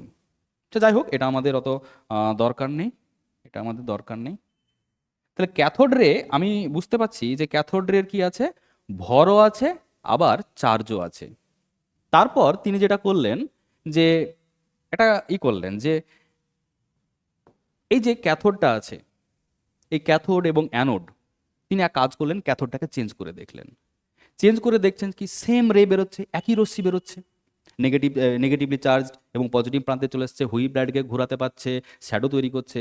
সে এটা মানে আমি তামা নিই, লোহা নিই, রূপো নিই, যাই মেটাল নিই না কেন, সব ক্ষেত্রেই দেখা যাচ্ছে যে একই রকম বৈশিষ্ট্য।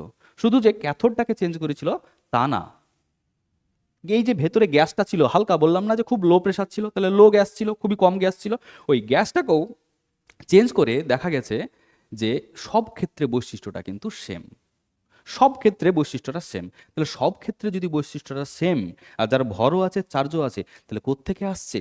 ক্যাথোড থেকে। তাহলে আমি বলতে পারি যে ক্যাথোড রে বা ইলেকট্রনটা হচ্ছে ফান্ডামেন্টাল পার্টিকেল। প্রত্যেকটা অ্যাটমের মধ্যে কি আছে? ইলেকট্রন আছে। তার জন্যই তো যাই চেঞ্জ করি না কেন, আমি কিন্তু ইলেকট্রন বা ক্যাথোড রশ্মিটা কিন্তু সব ক্ষেত্রে পাচ্ছি। তাহলে আমি বলতে পারি এখান থেকে electron, electron is fundamental, fundamental particle,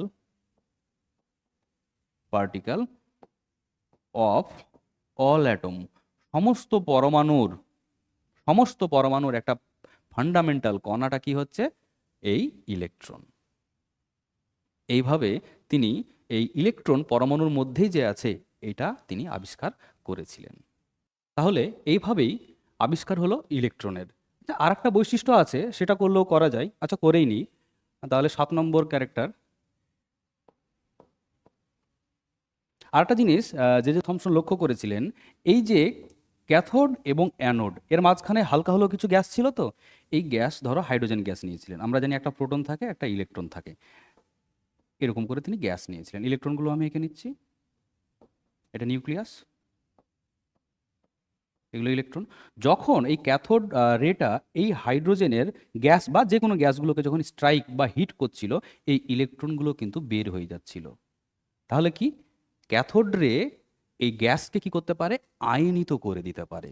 তাহলে cathode ray can ionised A gas, এটাও বৈশিষ্ট্য হিসাবে কিন্তু লিখতে পারো যে cathode ray can ionised A gas. এটা গ্যাসের কণা পরমাণুকে কি করতে পারে বা অণুকে আয়নিত করতে পারে। আচ্ছা, এই ইলেকট্রনগুলোর সব থেকে একটা ইম্পর্টেন্ট কোশ্চেন অনেক সময় আছে, সোর্স কোথায়? আচ্ছা, কোথা থেকে তৈরি হয়েছিল গো? ক্যাথোড থেকে। তাহলে সোর্স অফ, যদি বলা হয় সোর্স অফ ক্যাথোড রে কোত্থেকে তৈরি হয়েছিল? সোর্স অফ ক্যাথোড রে হয়েছিল ক্যাথোড থেকে। এখান থেকে কিন্তু তোমাদের কোশ্চেন দিয়ে দিতে পারে। হুম। কিন্তু আচ্ছা, এই ক্যাথোড রেকে যে ইলেকট্রনগুলো ছিল শুধু কি ক্যাথোডের? না, এক্ষুনি দেখালাম যে এই ক্যাথোডের যে ইলেকট্রনগুলো ছিল যখন গ্যাসের ইলেকট্রনকে হিট করছে, তারাও কিন্তু ইলেকট্রনগুলোকে ত্যাগ করছে বা ইমিট করছে। দিয়ে এই টোটাল যে নেগেটিভ কণাগুলো বা ইলেকট্রনগুলো কি হচ্ছে, এই অ্যানোডের দিকে কিন্তু চলে যাচ্ছে। তাহলে ক্যাথোড রেতে যে ইলেকট্রনগুলো আছে, সেই ইলেকট্রনগুলো কার কার? ক্যাথোডের এবং গ্যাসের। তাহলে ওটাই আমি পয়েন্ট হিসাবে লিখে দিচ্ছি যে ইলেকট্রনস অফ ক্যাথোড রে, সেটা কার কার হতে পারে? এক হতে পারে ক্যাথোডের প্লাস কার? গ্যাসের। তাহলে যদি বলা হয় সোর্স অফ ক্যাথোড রে, তাহলে ক্যাথোড, কিন্তু ক্যাথোড রেতে যে ইলেকট্রনগুলো আছে সেই ইলেকট্রনগুলো কার কার? ক্যাথোডেরও এবং গ্যাসেরও। এই ভালো করে এই পয়েন্টটা কিন্তু দেখবে, নিটে বা আইআইটিতে খুঁটিনাটি যখন কোশ্চেন হয় এগুলো কিন্তু দিয়ে দেয়। আচ্ছা, তাহলে কি কি হলো আমাদের? যে ইলেকট্রনের মাস আছে এবং ইলেকট্রনের চার্জ আছে। তখন বিজ্ঞানীরা বা যে থমসন সবাই মিলে বার করতে শুরু করলেন যে ইলেকট্রনের যে ভর আছে এবং চার্জ আছে, এই ভরের মানটা কত, ভ্যালুটা কত, বা চার্জের ভ্যালুটা কত, এই ভ্যালুটা বার করার জন্য অনেক এক্সপেরিমেন্ট করেছিলেন। প্রথম সফল হয়েছিলেন জে থমসনই। জে থমসন কি করেছিলেন? জে থমসন একটা এক্সপেরিমেন্ট করেছিলেন। সেই এক্সপেরিমেন্টের সাহায্যে কিন্তু তিনি ইলেকট্রনের চার্জও বার করতে পারেননি, আবার ভরও বার করতে পারেননি। মজার কথা যে যে তিনি এই চার্জ এবং ভর, ইলেকট্রনের চার্জ এবং ভর, এই দুটোর অনুপাত তিনি বার করতে বলেছিলেন। এটাকে বলা হয় চার্জ টু মাস রেশিও। এটাকে বলা হয় চার্জ টু মাস রেশিও। এইটা এইটা বিজ্ঞানী জে থমসন বার করতে পেরেছিলেন। কিভাবে বার করেছিলেন তোমাদের ওটা আসবে না, তাও আচ্ছা ছোট্ট করে আমি একটু বলে দিচ্ছি যে কিভাবে তিনি এক্সপেরিমেন্টের সাহায্যে বার করেছিলেন চার্জ টু মাস রেশিও। তিনি একটা এক্সপেরিমেন্ট সেট করেছিলেন, এই টাইপের একটা এক্সপেরিমেন্ট সেট করেছিলেন। এক্সপেরিমেন্টটা ভালো করে দেখো। দেখো, এটা ক্যাথোড এবং অ্যানোড। এই অ্যানোডের মাঝখানে একটা ছোট্ট ছিদ্র করে দেওয়া হয়েছিল, দিয়ে এইটাকে সোজা এখানে একটা ফ্লুরোসেন্ট ম্যাটেরিয়াল বা পর্দা রাখা হয়েছে, এবং বাইরে থেকে তোমার অ্যাপ্লাই করা হয়েছে কি, এটা ইলেকট্রিক ফিল্ড। এই যে নীলটা আর হলুদটা ইলেকট্রিক ফিল্ড, এটা দেখো পজিটিভলি চার্জ, আর এটা হচ্ছে নেগেটিভলি চার্জ।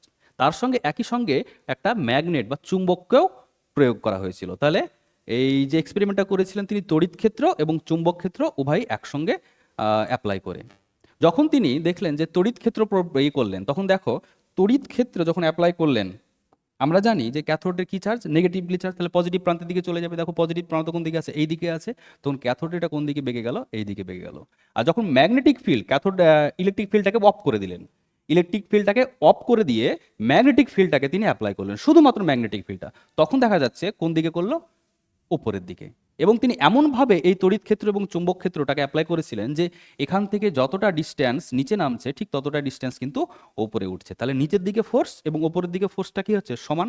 তারপরে তিনি কি করলেন, দুটো ফোর্স একসঙ্গে তিনি অ্যাপ্লাই করলেন। আচ্ছা, দুটো ফোর্স অ্যাপ্লাই করলে কি হবে দেখো, নিচের দিকে ফোর্স এবং ওপরের দিকে ফোর্স দুটো যদি সমান হয়, তখন রশ্মিটার কি হবে, আর কোনো ডিফ্লেক্ট হবে না, ও সোজা পথে কিন্তু চলে যাবে। কেন, নিচের দিকে যতটা টানছে ওপরের দিকে ততটা টানছে, তখন কি হবে, সোজা পথেই বেরিয়ে যাবে। এই দুটো ফোর্সকে তিনি ইকুয়াল করে, সমান করে, এই চার্জ এবং মাসের যে রেশিও সেটাকে বার করেছিলেন, এবং তার মান কত দাঁড়িয়েছিল, charge to mass ratio of electron, এই বেরিয়েছিল E/m অফ ইলেকট্রন, এটা বেরিয়েছিল 1.76 ইন্টু 10⁻11 কুলম পার কেজি। 1 কেজিতে কত চার্জ হচ্ছে, 1.76 ইন্টু 10⁻11 কুলম, বা এটাকে তুমি এই ইউনিটেও লিখতে পারো, 1.76 ইন্টু 10⁸ কুলম পার গ্রাম। গ্রামে যখন নেবে তখন 8 হয়ে যাবে। এই চার্জ টু মাস রেশিওটা তিনি বার করতে পেরেছিলেন। আর একটা বিজ্ঞানী চার্জ নিয়ে বিশাল গবেষণা তিনি করেছেন, বিজ্ঞানী হচ্ছে মিলিকান। এই মিলিকান কি করেছিলেন, তার একটা এক্সপেরিমেন্টের সাহায্যে ইলেকট্রনের যে চার্জ সেটা তিনি বার করতে পেরেছিলেন। তাহলে তিনি বার করেছিলেন, একটু ছোট্ট করে নি,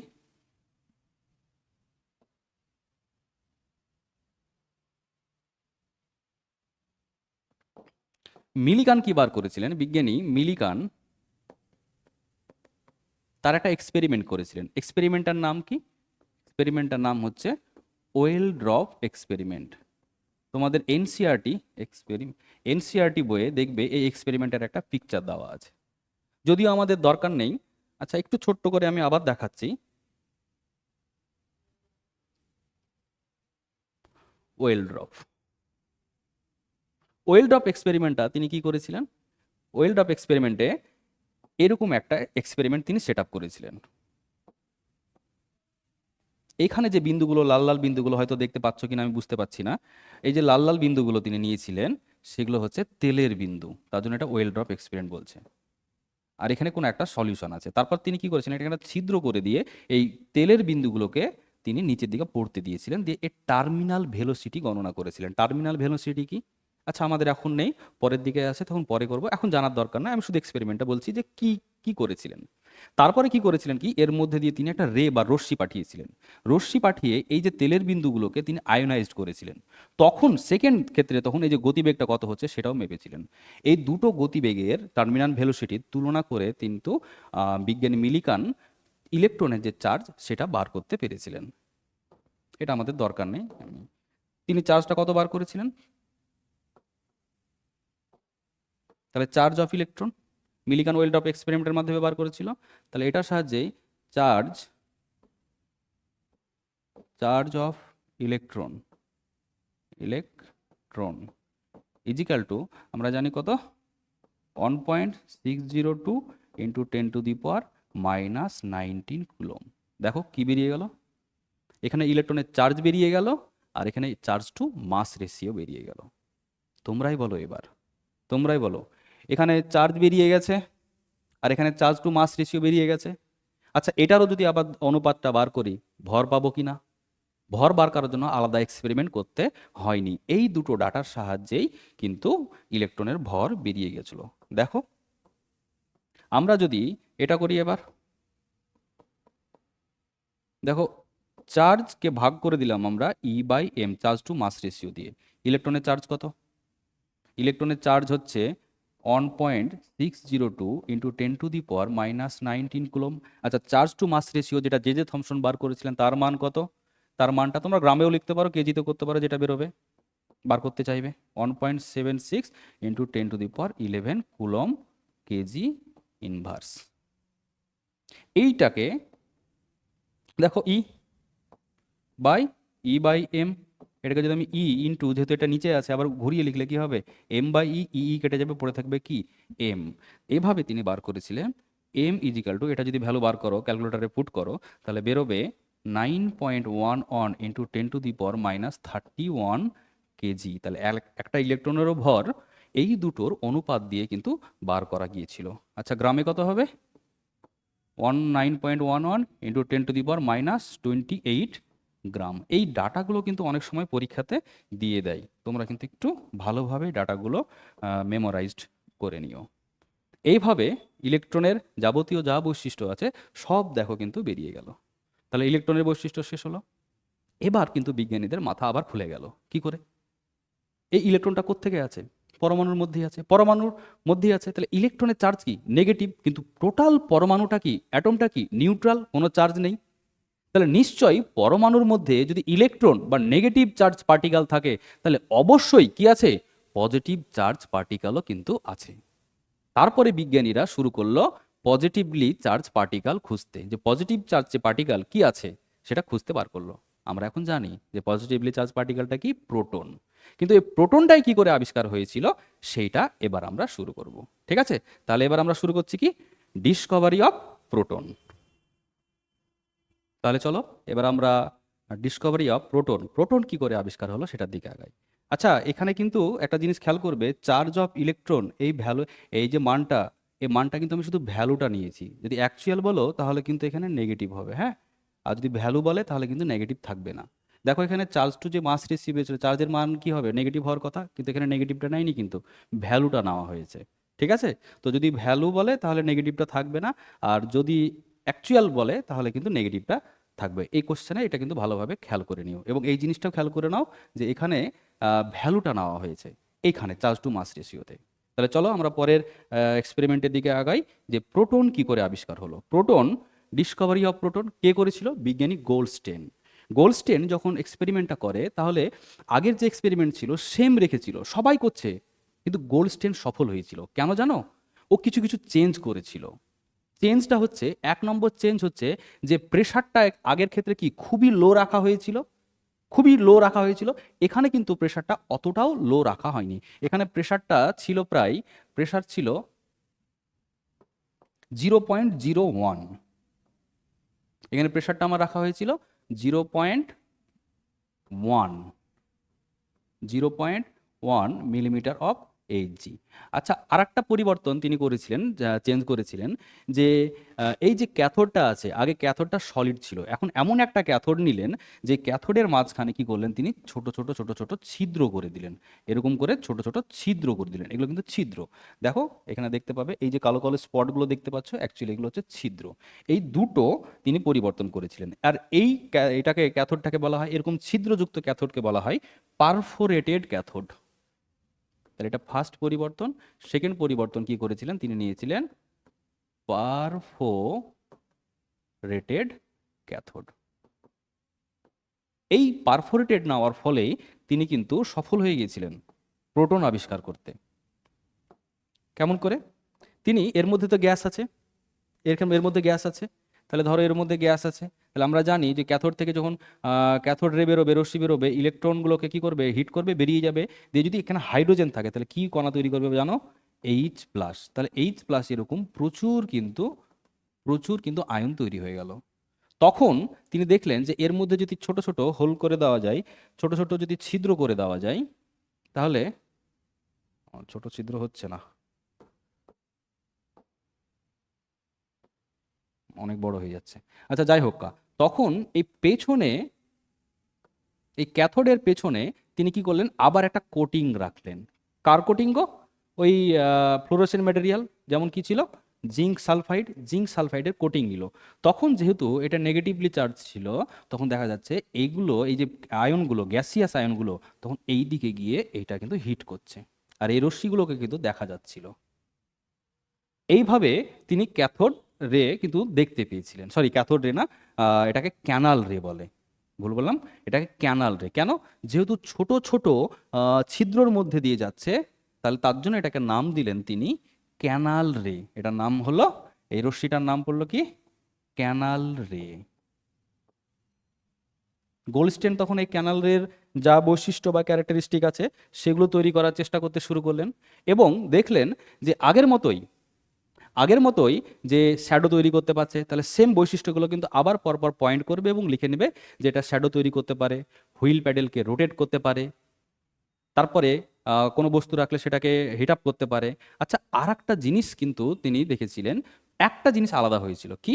যখন ইলেকট্রিক ফিল্ড প্রয়োগ করা হয়েছিল, ইলেকট্রিক ফিল্ড যখন প্রয়োগ করা হচ্ছিল, এই ধরো এই ক্যাথোড, এই অ্যানোড, ইলেকট্রিক ফিল্ড প্রয়োগ করে নেগেটিভলি চার্জ ছিল, এর দিকে পজিটিভলি চার্জ, দেখা গেল ক্যাথোড রেগুলো ক্যানাল রেগুলো কোন দিকে চলে যাচ্ছে, নেগেটিভলি চার্জ দিকে।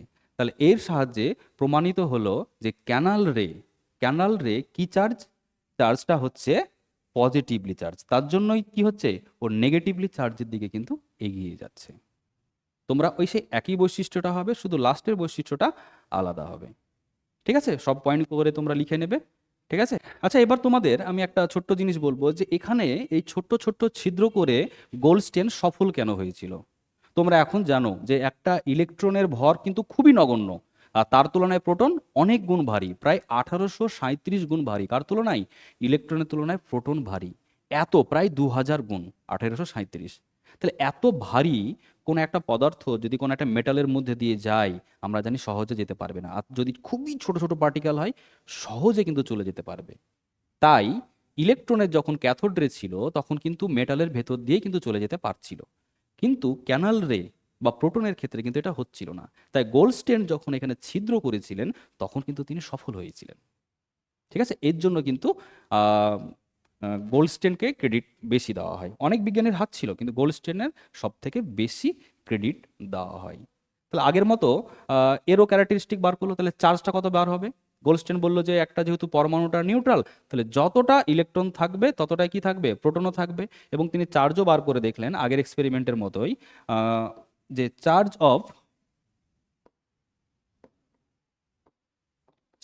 অফ প্রোটন, এই চার্জ অফ প্রোটন কত হলো, সেম হবে, কিন্তু এখানে পজিটিভ ভ্যালু হবে 1.602 ইন্টু 10⁻⁻19 কুলম্ব। আচ্ছা, এই যে ক্যানাল রে বা প্রোটনের জন্য যে রেটা তৈরি হচ্ছে, তার সোর্সটা কি বলতো? এখানে এই আয়নগুলো কোত্থেকে হচ্ছে? গ্যাস থেকে। তাহলে এটা যদি বলা হয় সোর্স অফ ক্যানাল রে, সোর্স অফ ক্যানাল রে ইজ গ্যাস, এইটা কিন্তু ভালোভাবে খেয়াল করবে। আগেরবার সোর্স কি ছিল? সোর্স ছিল ক্যাথোড, আর এবার হলো কে, গ্যাস। সেকেন্ড এক্সপেরিমেন্ট করতে গিয়ে তো করলেন কি, চার্জ টু মাস রেশিও বার করতে শুরু করলেন। E/m car charge? প্রোটনের charge.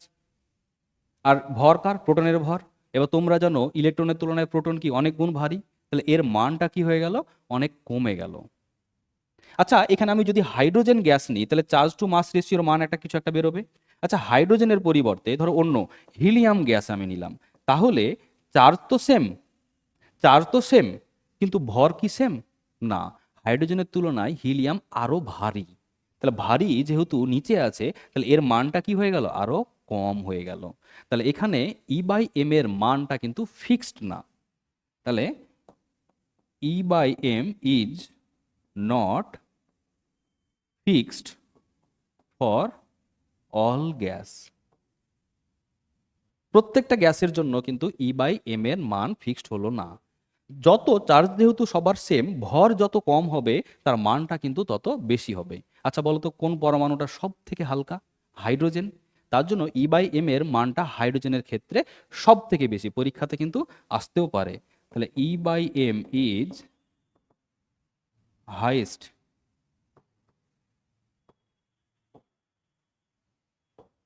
Highest for hydrogen. E/m এর মান কার হবে? হাইড্রোজেনের সব থেকে বেশি হবে, যেহেতু হাইড্রোজেনের ভর সব থেকে কম। আগের বার কি হয়েছিল, এর মানটা কিন্তু চেঞ্জ হচ্ছে E/m এর, ভালোভাবে খেয়াল করো, E/m এর মানটা বারবার চেঞ্জ হচ্ছে, কিন্তু আহ, কিন্তু এখানে কোথায়, এখানে E/m এর মান কিন্তু কি হবে, তাই হলো, এখানে E/m এর কিন্তু মানটা কিন্তু ফিক্সড। এই যে E/m এর মানটা বেরিয়েছে, এটা fixed for all gases taken and cathodes material. Cathode ম্যাটেরিয়ালটাকে আমি যদি চেঞ্জ করি বা গ্যাসটাকেও যদি চেঞ্জ করি, তাও কিন্তু E/m এর ইলেকট্রনের ক্ষেত্রে চেঞ্জ হবে না। কেন? ইলেকট্রনের ভর কি ফিক্সড, আমি যদি বলি লোহাতে, তাও যে ইলেকট্রন থাকবে, সোনাতে তাও ইলেকট্রন থাকবে, রূপোতে তাও ইলেকট্রন থাকবে, তাহলে ইলেকট্রনের চার্জ আর ওই ইলেকট্রনের ভর কি হবে, সেম হবে। তাহলে it doesn't depend on gas taken or material of cathode. কিন্তু এখানে কি গ্যাস নেওয়া হয়েছে, কি গ্যাস নেওয়া হয়েছে তার উপর কিন্তু নির্ভর করবে। কেন? গ্যাসের মলিকুলের ভর কিন্তু সবার ক্ষেত্রে সমান নয়। এই পয়েন্টগুলো ভালোভাবে একটু নোট করে নেবে এবং খুঁটিনাটিগুলো দেখবে। বইও কিন্তু তোমরা ভালোভাবে পড়বে। এনসিইআরটির পাশে পাশে তোমরা বাংলা মিডিয়ামে যে বইগুলো আছে সেগুলো কিন্তু খুঁটিয়ে নাটিয়ে পড়বে। এখন এনসিইআরটির নিটের কোশ্চেনগুলো কিন্তু আস্তে আস্তে মিডিয়াম থেকে হার্ডের দিকে যাচ্ছে। ঠিক আছে? তাহলে এইভাবে আবিষ্কার হলো কি, প্রোটন। তাহলে আমাদের পরমাণুর মধ্যে কি কি তৈরি পাওয়া গেল, এক ইলেকট্রন আর একটা প্রোটন। যখনই ইলেকট্রন এবং প্রোটন পাওয়া গেল, সঙ্গে সঙ্গে জে থমসন কল্পনা করলেন যে এই পরমাণুর মধ্যে যে ইলেকট্রন এবং প্রোটনগুলো কিভাবে আছে। এখন আমাদের কি কি আবিষ্কার হয়ে গেল, এই পরমাণুর মধ্যে কি আছে, প্রোটন আর ইলেকট্রন। এই পরমাণুর মধ্যে ইলেকট্রন এবং প্রোটনগুলো কিভাবে সজ্জিত হয়ে আছে, কোন অ্যারেঞ্জমেন্টে সাজিয়ে আছে, এই নিয়ে জে থমসন একটা অ্যাজাম্পশন করলেন এবং একটা থিওরি দিলেন। তার থিওরি অনুযায়ী তিনি কল্পনা করলেন যে এই অ্যাটমগুলো স্ফিয়ার হবে। প্রথম যে থিওরিটা দিলেন, সঙ্গে সঙ্গে যদিও অনেকটা ভুল ছিল, প্রথম যে থিওরিটা দিলেন তিনি বললেন যে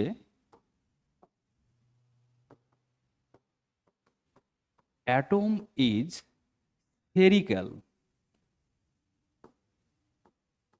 স্ফেরিক্যাল ইন শেপ। দেখতে কেমন, গোলকের মতো। স্যার এমনি রিংয়ের মতো গোলক, এরকম রিংয়ের মতো গোলক না, রিংয়ের মতো গোলক না, ফুটবলের মতো গোল। ঠিক আছে? ফুটবলের মতো গোল তিনি কল্পনা করলেন। সেকেন্ড থিওরি কি বললেন? সেকেন্ড থিওরি বললেন যে এই পজিটিভলি চার্জ, এই যে গোলকটা আছে তার মধ্যে পজিটিভলি চার্জটা কি আছে, সুষমভাবে সজ্জিত হয়ে আছে, ছড়িয়ে আছে। ঠিক আছে? তাহলে পজিটিভ চার্জ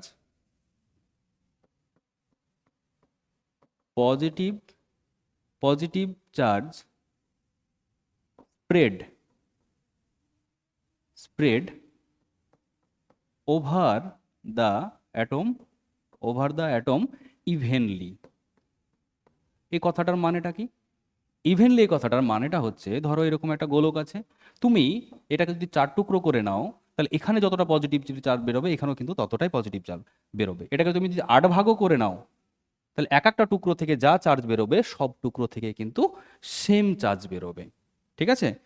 থার্ড যে থিওরিটা দিয়েছিলেন তিনি, সেটা হচ্ছে নেগেটিভলি চার্জটা এই পজিটিভলি চার্জের মধ্যে কিভাবে আছে। ইলেকট্রনস, তিনি বলেছিলেন ইলেকট্রনস আর এমবেডেড, মানে পোতা আছে, embedded into the positive charged atom in such a way.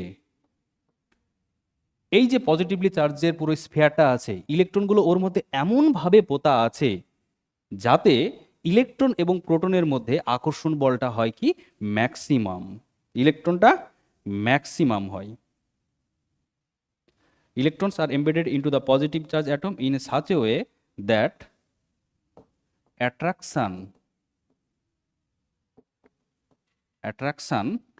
will maximum, যাতে আকর্ষণটা কি হয়, ম্যাক্সিমাম হয়।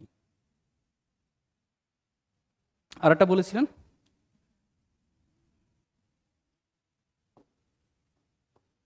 কি বলেছিলেন, যে মাসটাও কিন্তু ইভেনলি ডিস্ট্রিবিউটেড আছে। মানে এটাকে এখানে যেমন বললাম কি, চার্জ যতটা আছে এখানেও ততটা চার্জ আছে, ঠিক একইভাবে এই কথাটাও বললেন যে এই টুকরোর যত মাস হবে, ওজন হবে, এটারও কিন্তু ওজনটা সেম হবে। তাহলে much is also evenly distributed. মাসটাও কিভাবে আছে, সুষমভাবে বিন্যাস হয়ে আছে, যাতে সব দিকের ভর একই হয়। শুধু সব দিকের ভর না, সব দিকের পজিটিভ চার্জ, সব দিকের নেগেটিভ চার্জ, সব দিকে ভর, সবগুলোই কি হয়ে গেল, সেম হলো। এর একটা এই যে জে জে থমসন অ্যাটমিক মডেলটা দিয়েছিলেন, এটাকে অনেক সময় তুলনা করা হয় প্লাম পুডিং মডেল হিসাবে। তোমাদের দেখাচ্ছি, প্লাম পুডিং মডেল হিসাবে কিন্তু কল্পনা করা হয়।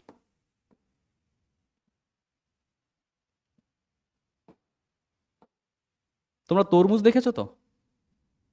তরমুজ দেখেছো নিশ্চয়। ওয়াটারমেলন, ওটাকে তরমুজ বলা হয়। এইটা ধরো তরমুজ, এই লালটা কি? এই লালটা হচ্ছে পজিটিভলি চার্জ অ্যাটম, যার মধ্যে মাসটা সব জায়গাতে সমানভাবে ছড়িয়ে আছে। আর এই যে কালো কালো যে বীজগুলো দেখতে পাচ্ছ, এগুলোকে ইলেকট্রন হিসাবে কল্পনা তিনি করেছিলেন। এই লালগুলো কি আছে? ইলেকট্রন। তার জন্য এই স্ট্রাকচারকে কি বলা হয়? স্ট্রাকচারকে বলা হয় ওয়াটারমেলন স্ট্রাকচার। Water melon. শুধু ওয়াটারমেলন বলা হয় তা না, আর একটা বলা হয়, দেখো একটা কেকের মতো যদি আমি বলি, কেকটাকে কাটি, মাঝে মাঝে কি হবে? কেকটা হচ্ছে পুরোটাই অ্যাটম, যার মধ্যে ভর এবং পজিটিভলি চার্জ আছে। তার মধ্যে দেখো মাঝে মাঝে কিশমিশ, বাদাম বা অন্যান্য কিছু থাকে। তাহলে এটাকে বলা হয় প্লাম পুডিং মডেলও বলা হয়।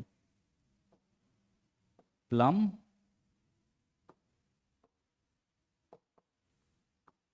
এটাকে বলা হয় প্লাম পুডিং মডেল, রাইজিং মডেলও বলা হয়। ঠিক আছে, এটা দিয়েছিলেন জে জে থমসন। আর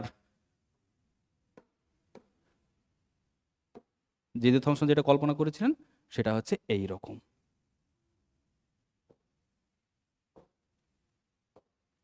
দেখো পুরোটার মধ্যে কি আছে? পজিটিভ চার্জ ডিস্ট্রিবিউট হয়ে আছে, আর তার মাঝখানে কি আছে? নেগেটিভলি চার্জ যেগুলো আছে সেগুলো কি আছে? এই পজিটিভ চার্জের মধ্যে পোতা আছে, আর এমনভাবে পোতা আছে সব দিককার ভর সেম, সব দিককার চার্জ সেম। শুধু চার্জ বলতে কি, পজিটিভলি এবং নেগেটিভলি চার্জও সব দিকে সেম। তাহলে এটাই ছিল আমাদের atomic model of J J Thomson, J J থমসনের পারমাণবিক তত্ত্ব।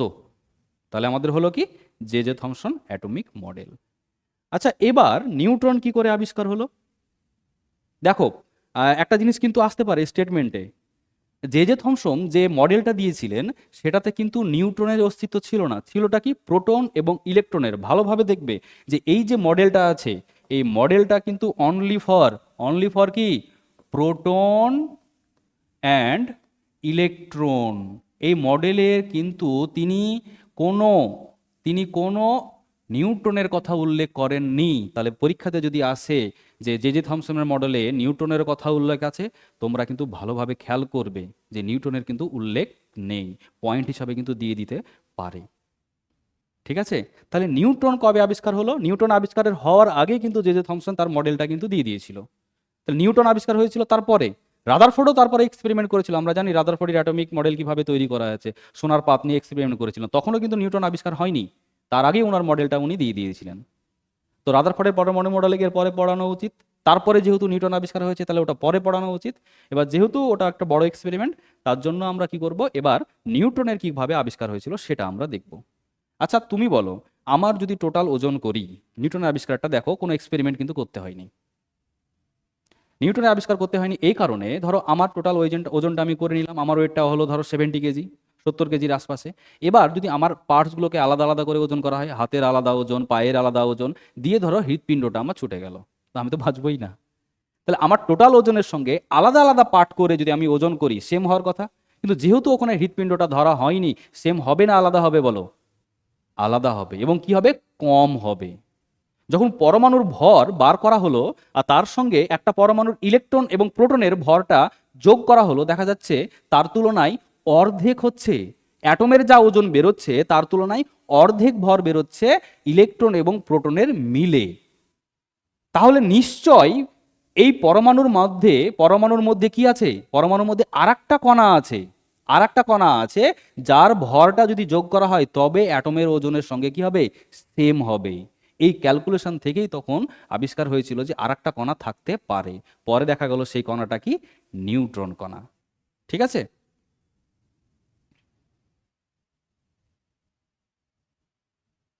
নিউটনের কে আবিষ্কার করেছিলেন? নিউটনের আবিষ্কার করেছিলেন বিজ্ঞানী স্যাডউইক বা চ্যাডউইক। স্যাডউইকও বলে, আবার চ্যাডউইকও বলে। স্যাডউইক বা চ্যাডউইক। তাহলে একটু আগে বললাম যে ইলেকট্রনের আর প্রোটনের ভর মিলে যদি টোটাল অ্যাটমের ভর হয়ে যেত তাহলে তো আর কোনো কণা দরকার ছিল না। ঠিক আছে। আবার দেখা গেল যে যতটা প্রোটন আছে ততটাই ইলেকট্রন আছে, যতটা প্রোটন আছে ততটাই ইলেকট্রন আছে। তাহলে এখানে আরেকটা থিওরি হিসাবেও লিখতে পারো, যদিও না লিখলেও হয়, যে total charge of electron is equal to total charge of proton. প্রোটনের যা চার্জ হবে আর ইলেকট্রনের সেম চার্জ হবে, টোটাল চার্জ। ঠিক আছে? তো ভর যেহেতু মিলল না, তাহলে আর একটা কণার অস্তিত্ব তখন বিজ্ঞানী এটা কল্পনা করলেন। বিজ্ঞানী স্যাডউইক সেই কণাটাকে আবিষ্কার করেছিলেন। কি করে? তিনি বেরিলিয়ামের একটা কণাকে বা অণুকে, পরমাণুকে, বেরিলিয়াম জানো 4, পারমাণবিক ভর কত 9, তিনি আলফা কণা দিয়ে হিট করেছিলেন। আলফা কণার সংকেত কি? 2 পজিটিভ 2 4, পারমাণবিক ক্রমাঙ্ক কত 2 এবং ভর কত 4। এটাকে হিলিয়াম 2 পজিটিভ কণা হিসাবেও আলফা কণাটাকে করা হয়, কল্পনা করা হয়, এটা আলফা পার্টিকেল। যখনই হিট করলেন তখন তৈরি হলো কার্বন, তৈরি হয়ে গেল। তার সঙ্গে দেখতে পেলেন যে আর একটা কণার অস্তিত্ব লক্ষ্য করা যাচ্ছে। এটাকেই তিনি নাম দিলেন নিউট্রন। এটাকেই তিনি নাম দিলেন নিউট্রন। আর যেহেতু এখানে টোটাল চার্জ অফ ইলেকট্রন আর টোটাল চার্জ অফ প্রোটনের সেম হয়ে গেছে, তাহলে পরমাণু কি নিস্তড়িত? এটা থেকে প্রমাণ হয়ে যায়। তাহলে আমি যদি বলি নিউটনের ভর, হ্যাঁ আছে নিউটনের ভর, কিন্তু চার্জ কি আছে? না। তাহলে charge of neutron is 0। Charge of neutron is equal two 0। তাহলে বলো এর ই বাই এম এর রেশিও কত হবে? ই বাই এম এর রেশিও কত হবে? 0। যেহেতু চার্জ 0, ভর যতই থাক মানটা হবে 0। ঠিক আছে? তাহলে আমাদের কি কি আবিষ্কার হয়ে গেল? পরমাণুর মধ্যে ইলেকট্রন, প্রোটন এবং নিউট্রন। আরও কিছু কিছু আমি এখানে তোমাদের এক্সট্রা একটু অ্যাড করে দিই। যদি বলা হয়, তোমাদেরকে যদি এরকম দিয়ে দেয়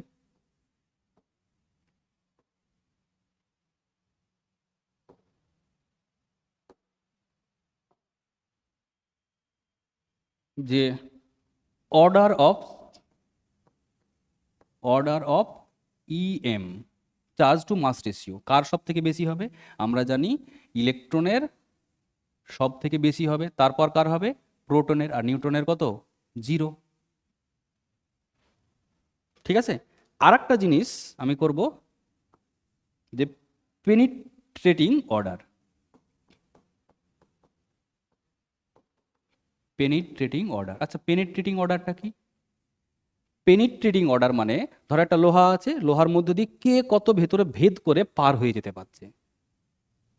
তো এই পেনিট্রেটিং বা ভেদন ক্ষমতা সব থেকে বেশি হচ্ছে প্রোটনের, তারপর হচ্ছে ইলেকট্রনের, তারপরে হচ্ছে সরি সরি সরি সব থেকে বেশি হচ্ছে নিউট্রনের, তারপরে হচ্ছে তোমার ইলেকট্রনের, তারপরে হচ্ছে প্রোটনের। কেন এরকম? তোমাদের মনে হচ্ছে যে ইলেকট্রনের ভর সব থেকে কম, তাহলে ওর ভেদন ক্ষমতা কি হওয়া উচিত? খুবই বেশি হওয়া উচিত, কিন্তু না। তোমরা মনে রাখবে যখনই একটা ম্যাটার নেব, তখন ম্যাটারটা কি? পরমাণু নিয়ে গঠিত।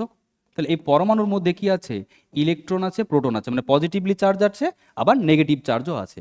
ধরো ইলেকট্রন এর মধ্যে যাচ্ছে, বলো তো এই ইলেকট্রন দিয়ে কি হবে? রিপালশন হবে। আবার কি হবে? এই যে নিউক্লিয়াস আছে, নিউক্লিয়াসের মধ্যে যে প্রোটনটা আছে, সেই প্রোটনটা দিয়ে কি হবে? আকর্ষণ হবে। ধরো কোন একটা বস্তু যাচ্ছে, আকর্ষণ করতে করতে এখানে টাচ করে নিল, তারপরে ওকে আর বার হতে দেবে না, যেহেতু আকর্ষণ করছে ওকে রেখে দিতে চাইবে। ফলে পেনিট্রেটিং পাওয়ারটা কি হবে? ইলেকট্রনের কম হবে। প্রোটনের যেহেতু চার্জ পার্টিকেল, তার জন্য ওরও পেনিট্রেটিং বা ভেদন ক্ষমতা কিন্তু কম হবে। কিন্তু নিউটনের চার্জ কত? 0। ও না ইলেকট্রন দ্বারা আকর্ষণ বা বিকর্ষণ হবে, না প্রোটন দ্বারা না আকর্ষণ বা বিকর্ষণ হবে। এর জন্য পেনিট্রেটিং পাওয়ার সব থেকে পেনিট্রেটিং পাওয়ারটা বেশি হচ্ছে তোমার নিউট্রনের, তারপরে হচ্ছে ইলেকট্রনের, আর সব থেকে কম হচ্ছে প্রোটনের। ঠিক আছে? তাহলে আমাদের আজকের ক্লাস এখানেই শেষ। পরের দিন আমরা পড়বো রাদারফোর্ড অ্যাটমিক মডেল। ঠিক আছে? চলো তাহলে আজকে শেষ করছি এখানে।